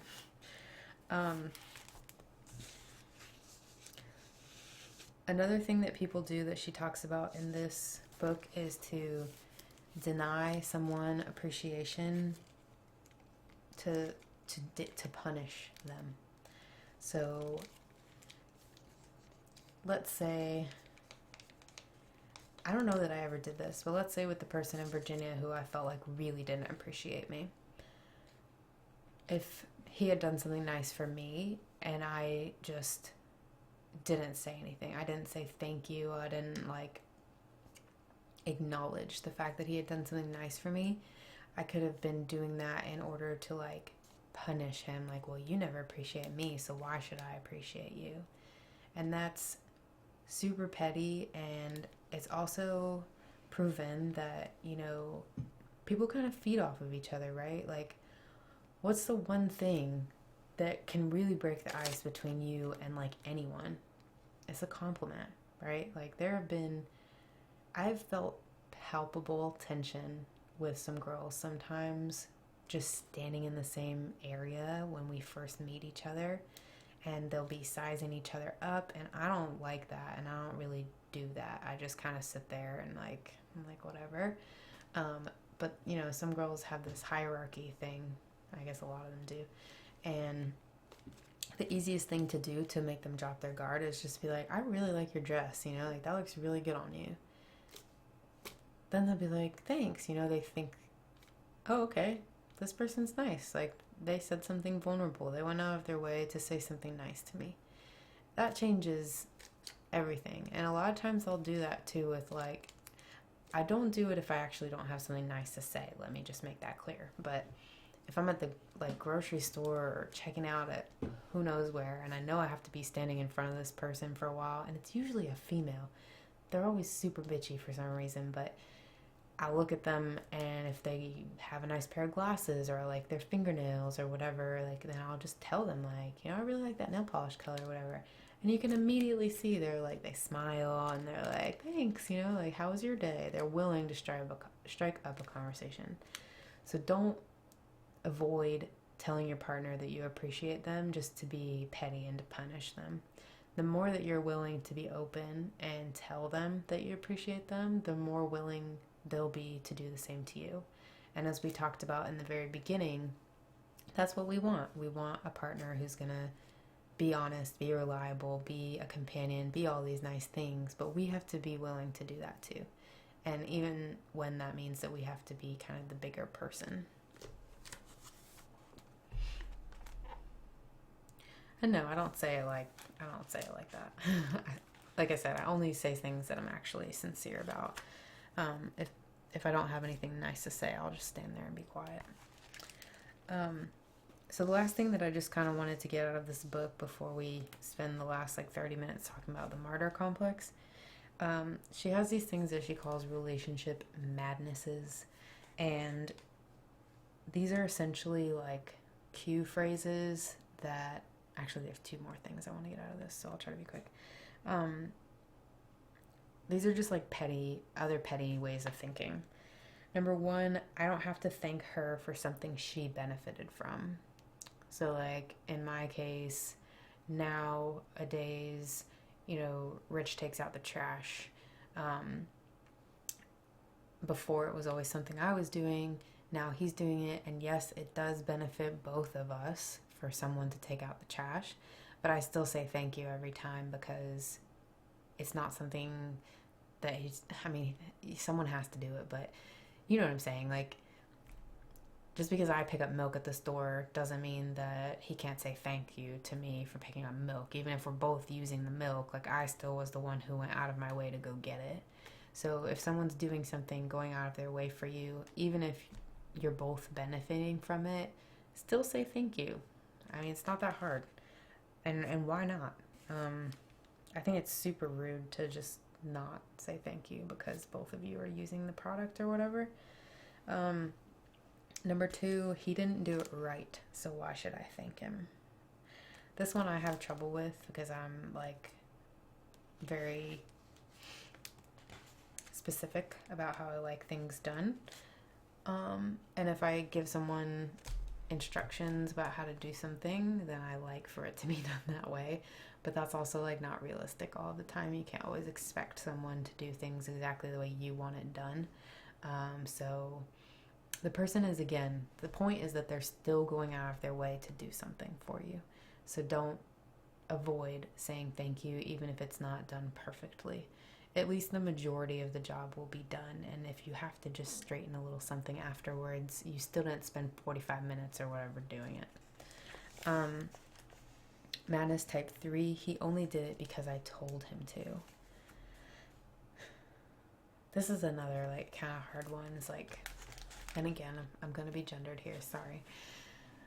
I feel like women often want men to kind of mind read and know what they want. It seems very obvious to us what should be done in certain given situations. Like wanting, oh, I did my hair differently, so I want you to notice it. Or, I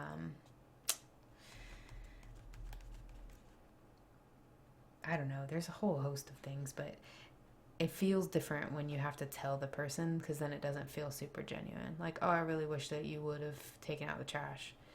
And like, oh, okay, I'll do it. And it's like, no, I just wanted you to do it. Like, why didn't you just do it on your own? And like, that's not the point because they can still say no. They can still be like, okay, I'm not going to do that. But if they go out of their way to do it, it kind of doesn't really matter whether or not you had to tell them to do it because at least they still were willing to do that thing for you. Type number 4 is I expect her to do that. I don't have to say thank you. So, again, just like, I don't know, I do all the laundry. Okay, so that's something that I guess Rich could expect of me. Like, I guess he doesn't say thank you, but whatever. He could. He could say thank you to me for doing the laundry because it's something that I go out of my way to do. I spend time sorting it all out, putting it in the washer, moving it to the dryer, bringing it to the bedroom, putting it away. Like, that all takes time out of my day. And it's something that, even if it's expected of you on some level, maybe childcare or who knows what, you can still say thank you. It's nice to feel appreciated, so it doesn't really matter if it's expected, if it's typical, if they asked you to do it, whatever. The point is just be appreciative. And the last one is I don't have to be appreciative when my partner does something nice for someone other than me. That one I think is interesting because you'd be weirded out if someone did your laundry. Interesting. I think he folds his fast enough, but just not properly. So, oh yeah. It's also really nice to like appreciate your partner in public or appreciate them for something that they did for someone else.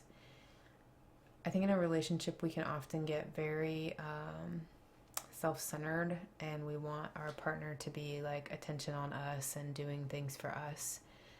We want to feel like we're appreciated. But it's also a good idea to like appreciate them when they do a good deed in general. So, you know, if my partner was to like hold the door open for someone, you know, old lady, or, you know, remember to send his mom flowers.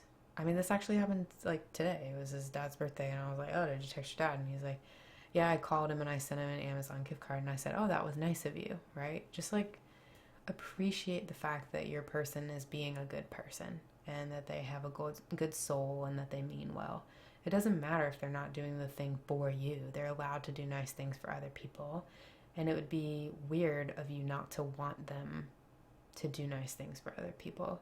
It doesn't take away from your relationship with them to know that you are with someone who is wholesome and kind and thinks about people's feelings.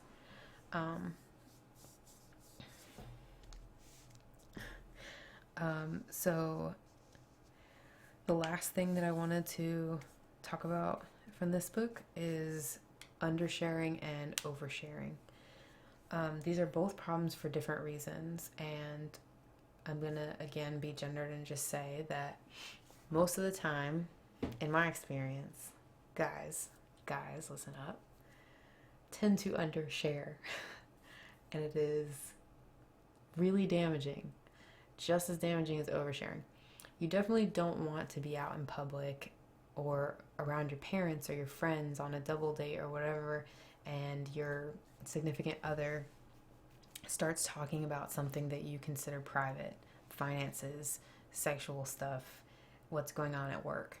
So it's important to set up those boundaries early with your partner, communicate about those things and say like, hey, let's draw lines and talk about what we're both cool with talking about and not cool with talking about in front of other people.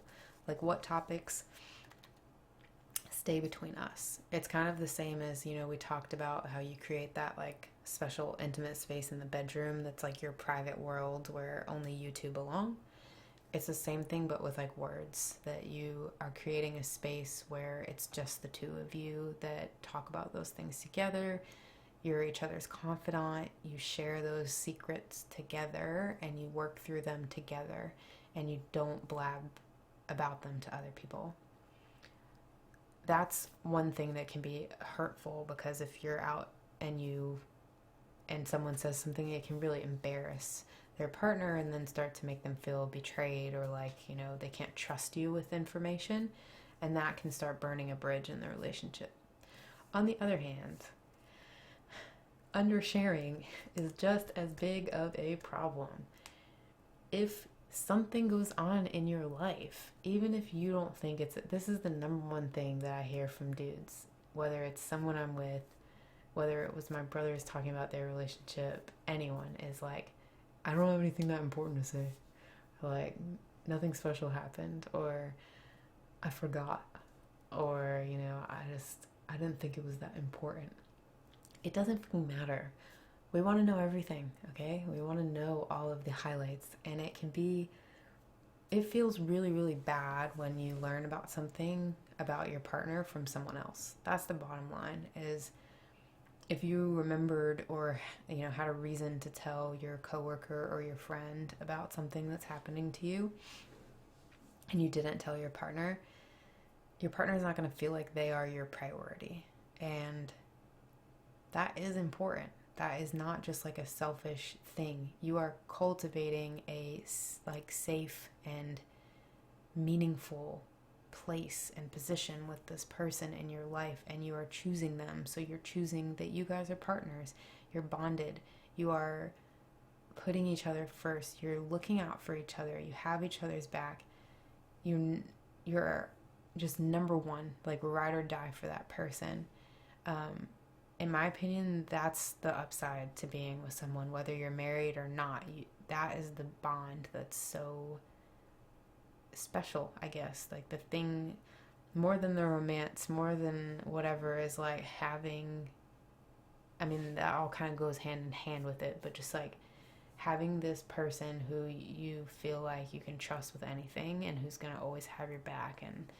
And I think to that end, you guys were saying like reliability and honesty and stuff. Like it's very, very important. So I can remember like being on a hike with some friends, and well, not my friends, his friends, and then them being like, you know, one of them saying like, oh, you know, I heard that, or how is it going with such and such at work?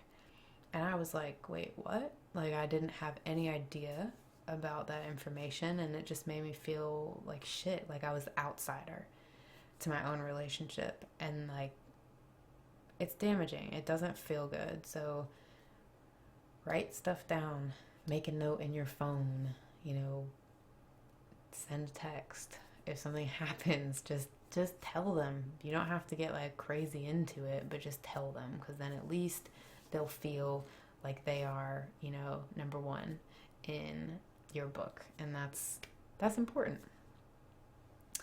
Um, yeah, and I feel like guys feel like that often is like, you know,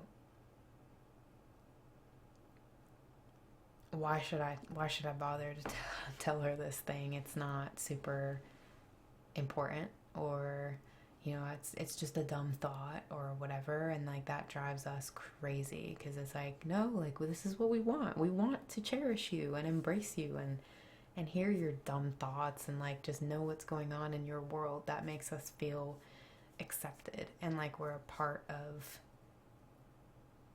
your stuff, and that our opinion matters to you, and that you want us to be included in these things. That's just like such a huge detrimental one. And yeah, that's, I guess, hey, Martyr. Um,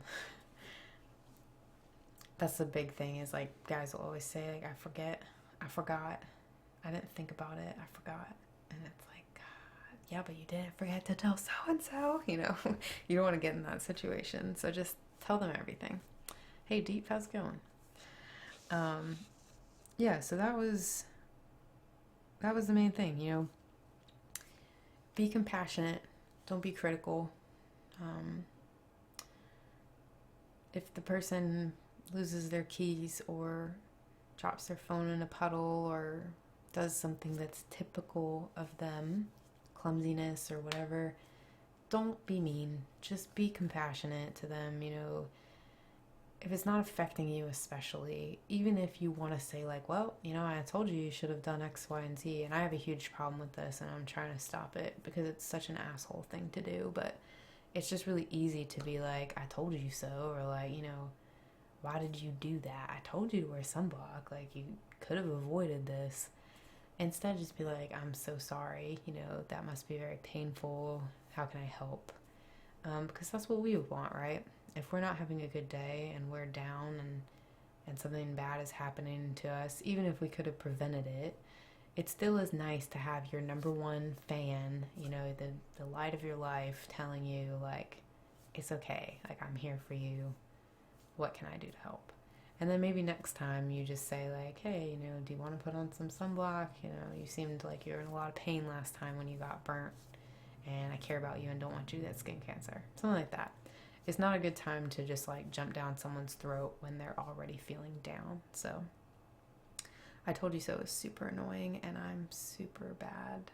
I really need to stop. I need to actually like apologize, which I have, but I need to apologize 8 million more times. And that's fair, Lizard, because I know that we have a lot more dumb thoughts to share, typically speaking, but you can also kind of tell the person in a nice way, like, hey, it's really hard for me to follow. Oh, Lord. Hello? See, this thing is always listening. Stop. The thing that creeps me out is that I don't even have that shit enabled. Like, where you say her name and she listens to you. That's not even on my phone. So how does that happen? I just don't get it. Okay. Like, literally. Yeah, it's not your turn, bitch. Okay.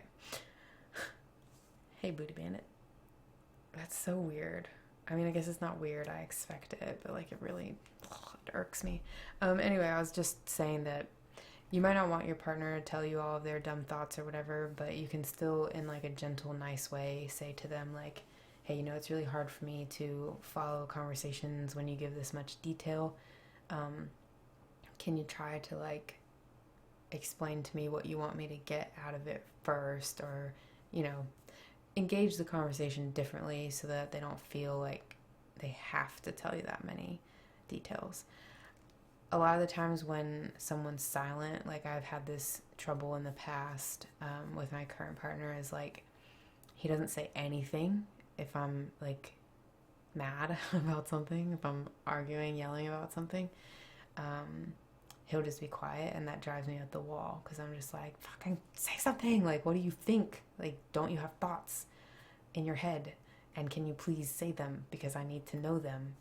And then when nothing comes out because I've been ranting for 20 minutes and he probably doesn't know what the hell to say, it makes me really mad. But I also don't really give him the opportunity to say anything. Like, I don't say things into segments, so that would be an opportune time to be like, it confuses me when you jump from thing to thing to thing, so could you not do that? Yeah, it's nice to have the quiet stoic thing sometimes. It's compatible sometimes, but other times it's like really, really frustrating to not get any feedback. So yeah, it is, and that's why I kind of wanted to talk about it.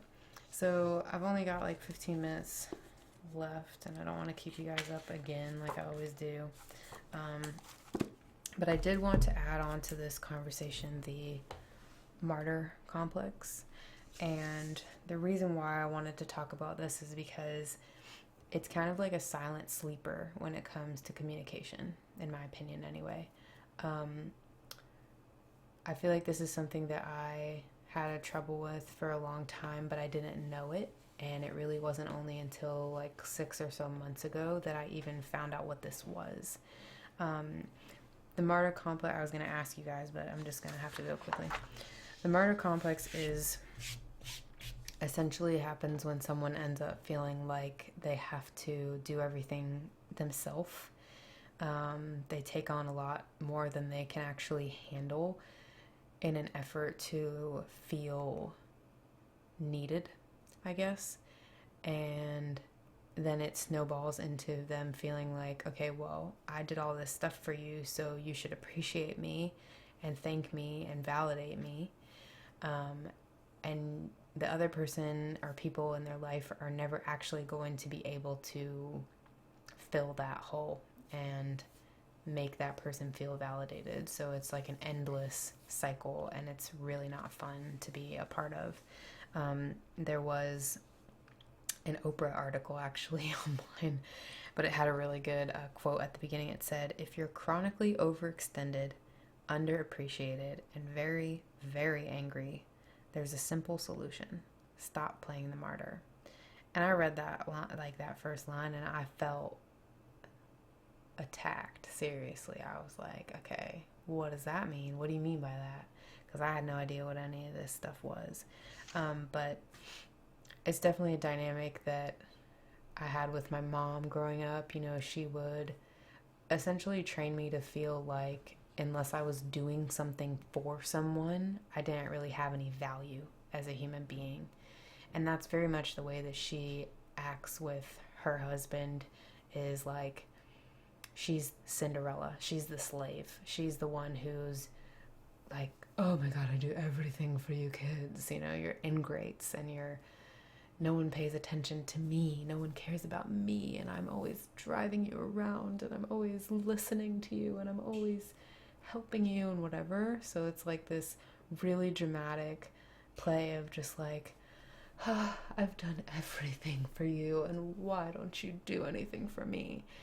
And it's really annoying, but at the same time, I would always feel really guilty. I was like, well, shit, you know, I'm not trying to make you feel like I don't appreciate you. Of course I appreciate you, Mom. Like, what can I do? I'm so sorry.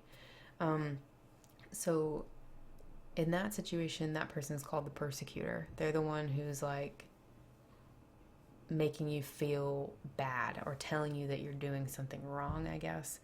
But you can also be like the victim or the rescuer. You like swoop in, like, you know, when the person becomes a victim, you're like, I'm so sorry. Like, what can I do for you? So I learned from like a really young age. Number one, I was supposed to be quiet.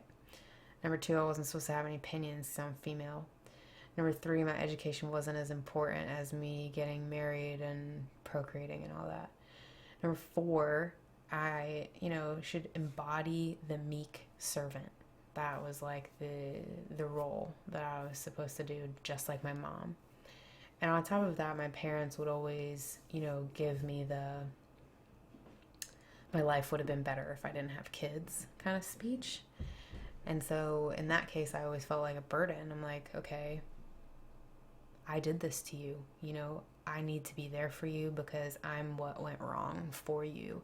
And, you know, my dad's like, I work tireless hours. He's a doctor, and he's like, I work, you know, all the time to provide for you. And it's like, I didn't tell you to have kids. I didn't tell you how to live your life. Like, you chose to have me.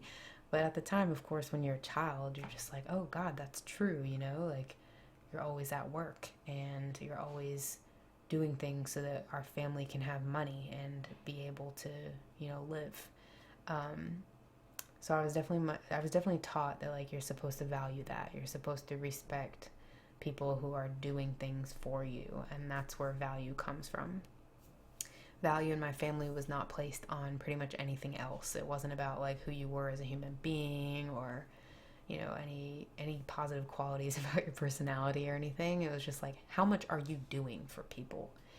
And I don't think that it's a coincidence that both my parents were also like devoutly Catholic. And in Catholicism, as some of you know, there's like this big like guilt thing and shame thing and servitude. I mean, it's called the martyr complex for a reason. And if you know martyrdom, I mean, these are the people who died for a cause, right? So when you develop this kind of complex, you essentially sacrifice yourself in an effort to be useful and helpful to other people. But then in return, you start expecting everyone to appreciate you, to respect you, and to go like above and beyond for you, like you feel like you're doing for them. So I definitely had this problem a lot when I was in the relationship that I was in Virginia. And this is where I own up to like my half of the trouble with why that relationship went wrong. He didn't appreciate me about a lot of stuff, but at the same time, I also went out of my way to do a lot of stuff and kind of mother him in a way and like take care of him in ways that I didn't need to. I didn't have to put myself in that situation. I just felt like I did. I didn't know better at the time. So anyone can kind of fall into this pattern, and it's hard to recognize in ourselves, and it can be a huge problem with communication because the martyr is not going to communicate their needs. The martyr has a lot of trouble setting up boundaries and saying, no more, I can't, I don't have the energy. And I still do this a lot with my work with YouTube, and I try not to, but like I think to myself, you know, I have people that message me like all the time, around the clock. I don't get a break. I don't get a single day where I don't feel compelled to reply to people. I don't get weekends off. I don't get nights off. I have people that I feel like I have to message them. Some people actually want to, okay? But there are a whole host of other people who I barely know who I feel like if I don't tell them good night, or if I don't say how are you, or if I don't reply to their comment or their message or whatever, I feel like, oh my God, you know, like these people are gonna rip on me, they don't like me, they're not gonna care about my, you know, ASMR, they're gonna come to my stream and just shit on me for being a horrible person. Like, it makes me so nervous. So I don't set a boundary there. I don't say, hey, you know what?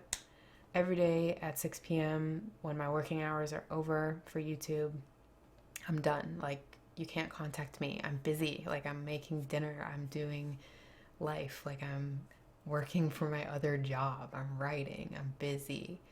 And some people, I'll even tell them, like, hey, I'm in the middle of something. I'm writing. I'm doing whatever. And they'll still continue talking to me as if I didn't just say that I'm busy. And that's on me, though. And the thing is that when you have the martyr complex, you don't realize that it's on you, because you feel like, how could this person not understand what I'm saying? Or how could this person not feel appreciative of everything I've already done? Like, I've already spent the last 2 hours, going out of my way to message you back when I didn't have to do that. And I was busy. I was doing that in between. It's stressing me out to send you these messages or to reply to your comments, in what I think is a orderly amount of time, whatever. So that's just an example, and no one here has to feel like I'm talking about them, because I can guarantee that I'm not. It's a lot of other people that really drive me up the wall. So you might know someone like this, or you might be able to relate to this, but it's a huge problem in the world of communication, because martyrs don't communicate about this stuff. They don't accept help. They don't listen. That's true. People do sometimes get angry at me for not responding. Like, I've actually had people either give me the silent treatment, tell me, get mean to me, like yell at me essentially for not replying to them and stuff. So that mentality has been enforced sometimes by certain people. And that's been really difficult, because I feel like I'm always doing the best I can. But it feels like to sacrifice is to do something good. I feel like I'm doing right by people when I am sacrificing my time and my sanity to make them feel like I care, because I do care. It's just I'm also only one person, and when I have 50 people messaging me across different platforms, sending me emails and whatever else, it's just too overwhelming. So this can happen, though, in any situation. This happens a lot for couples when it comes to the home front, because of course, as most of us know, the common dynamic is that the man goes to work and the woman is expected, even if she goes to work, the woman is expected to rear the children if there are any, but also to do the housework. I feel like now couples are starting to equalize this power balance to a point, but I think it's still, in a lot of situations, in a lot of homes, the female is still doing more around the house than the male is, because they're almost expected to. And that can turn into a huge problem, because if your spouse or partner feels like they're doing all this stuff for you and they're underappreciated, it builds a lot of resentment and can turn into the absolute end of a relationship, which essentially is what happened for me with that last, well, not my last ex, but the other major relationship I was in.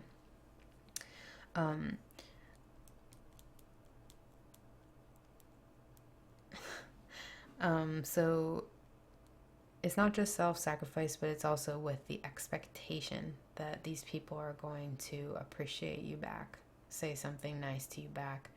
And the validation that the martyr is looking for it's never enough.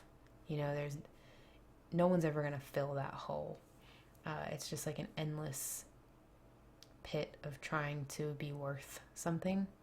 So if you or someone are experiencing the martyr complex, it's really important to start learning how to value yourself beyond doing things for other people, and learning that it's okay to set boundaries and tell people, I can't do that.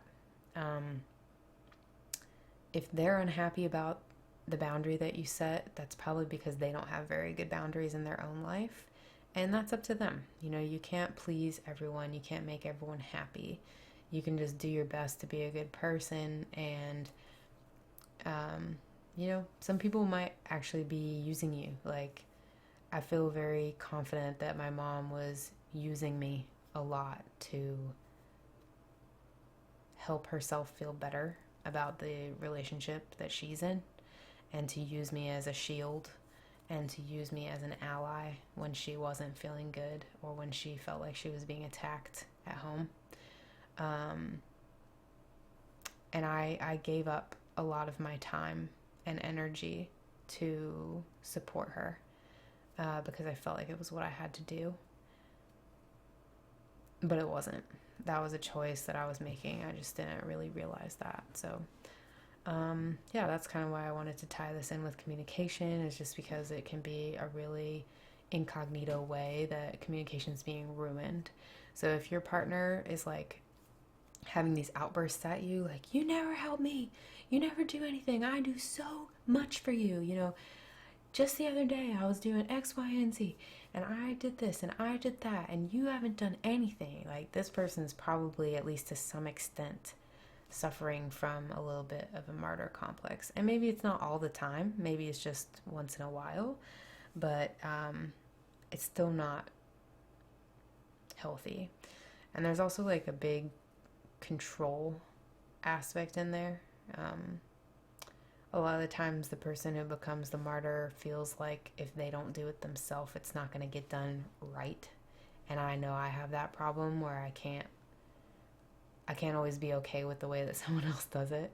If something's like wrinkled or out of place or whatever, it really, really bothers me. But you have to be able to make it work, compromise, and figure out something to make it better. You know, like, I really hate the way that my partner's sock and underwear drawer looks. I just don't open it anymore. I'm like, you put that stuff away. I can't look at it. Like, as it bothers me. When the drawer's shut, I can't see it. So who cares? Like, it's not my business. If he wants to live his life like that, that's his choice, you know? So you can make little tweaks like that, but you have to communicate about it. You have to be willing to say, hey, this really bothers me. What can we do about it?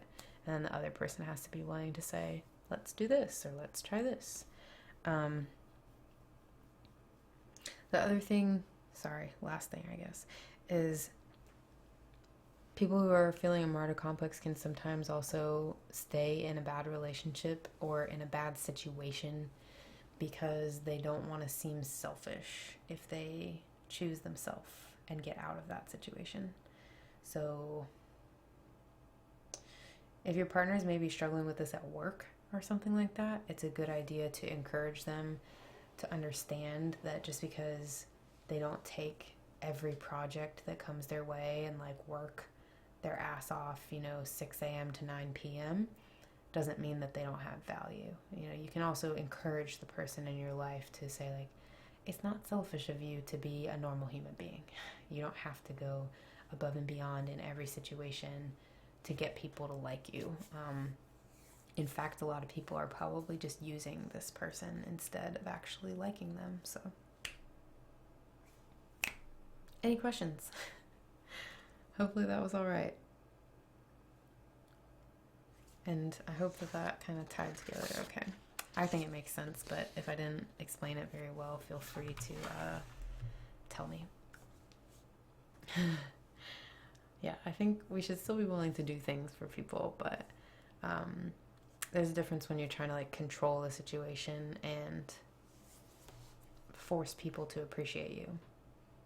Doing something nice for other people just because is kind of the happy medium, I think. And yeah, don't go out of your way to do things for people when it is putting down your own sense of sanity and coming at your expense. That's definitely not healthy and does not work well in the long run. And that's true. I was just scrolling up. I'm also not a paid therapist, and a lot of people, it's okay. You can go watch TV. It's all right. I can't see a list of who all comes and who doesn't come, so, you know, people can totes skip. It's not going to hurt my feelings. And thanks for saying that, Vince. I appreciate it.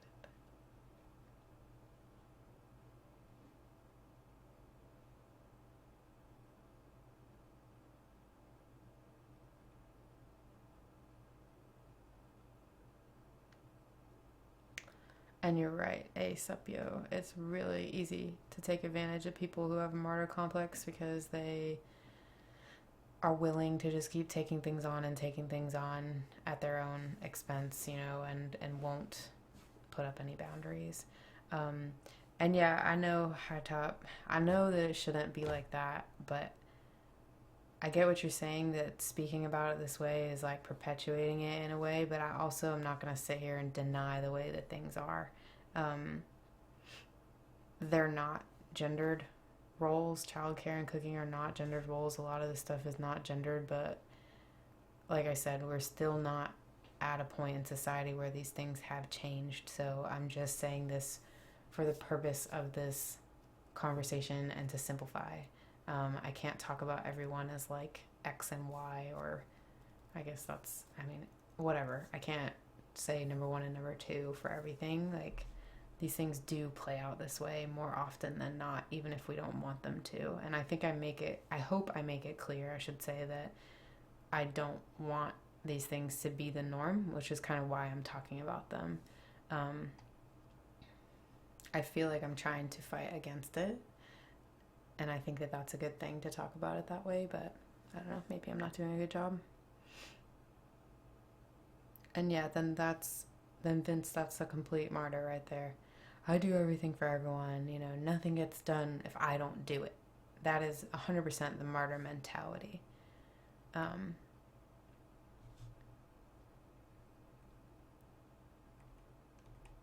thanks, Dr. Bonham, that was really sweet of you. I definitely could make an entire stream about the martyr complex. It's a crazy thing that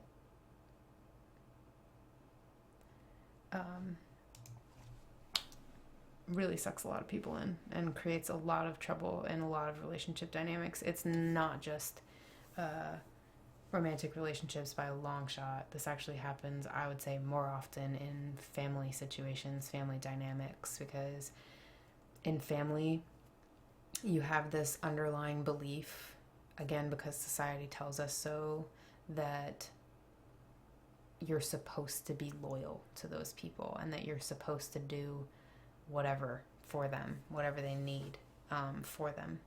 So it makes it even worse, because then the guilt and the inability to break away from those things is twice as hard as it would be with someone that you're not related to. So, and yeah, thanks, Dr. Bonham. I hope that you have a good vacation.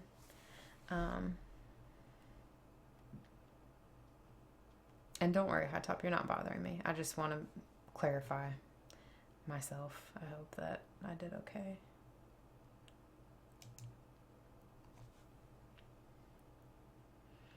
Well, searching, maybe you can, I'll link you this Oprah article. You know, this really blew my mind when I read it. There's a lot of other stuff on the internet. I wouldn't say read this article, this is you. That might come off a little aggressive. But I would say,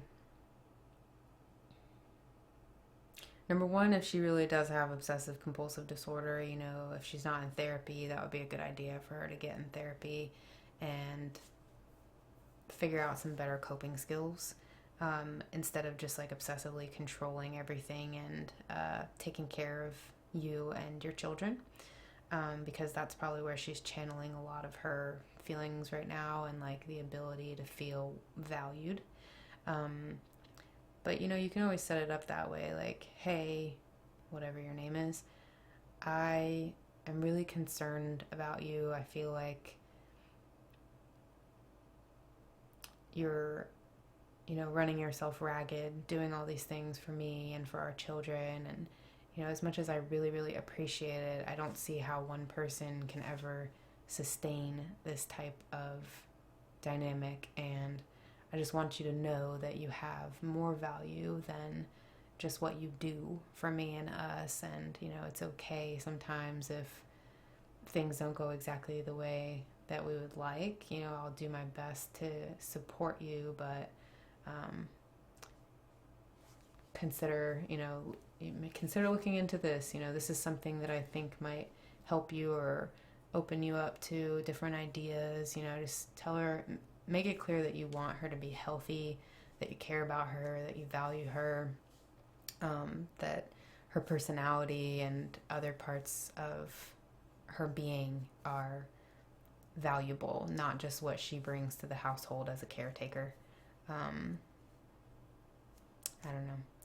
I think that might be a little helpful. Yeah, and definitely don't just like shove some literature in her face and be like, read this, this is you. I would just like kind of phrase it as, I care about you, I value you, I want you to value you too, and maybe point her in that direction and say like, you know, I found this article and I'm just wondering, like, is this how you feel? I'm trying to understand you more, and is this how you feel? And if so, like, what can we do about it? Try to come at it with like a partner mentality, you know, and like make it something that you guys are fighting together, not fighting about. My dog is like, what are you doing? Come out. Okay, so I only kept you guys 12 minutes over this time. So sorry. I hope that this was informative, helpful, interesting. And yeah, you can do that. That's not a bad idea, you know. Just make sure that if you do go into couples counseling, you, again, when you get there, don't try to set it up as like, this is what's wrong with her. You know, everyone has a part to play in it, and it should be counseling because you want to work together to defeat a common enemy as partners, not because you want her to fix herself. There's no such thing as fixing yourself or your partner. So thanks, Lordy. I hope that you guys have a good night, sleep, whatever you're about to do. Our next stream will be next Monday, and yeah, I'll see you guys then, and thank you so much. Yeah. Okay. Good night.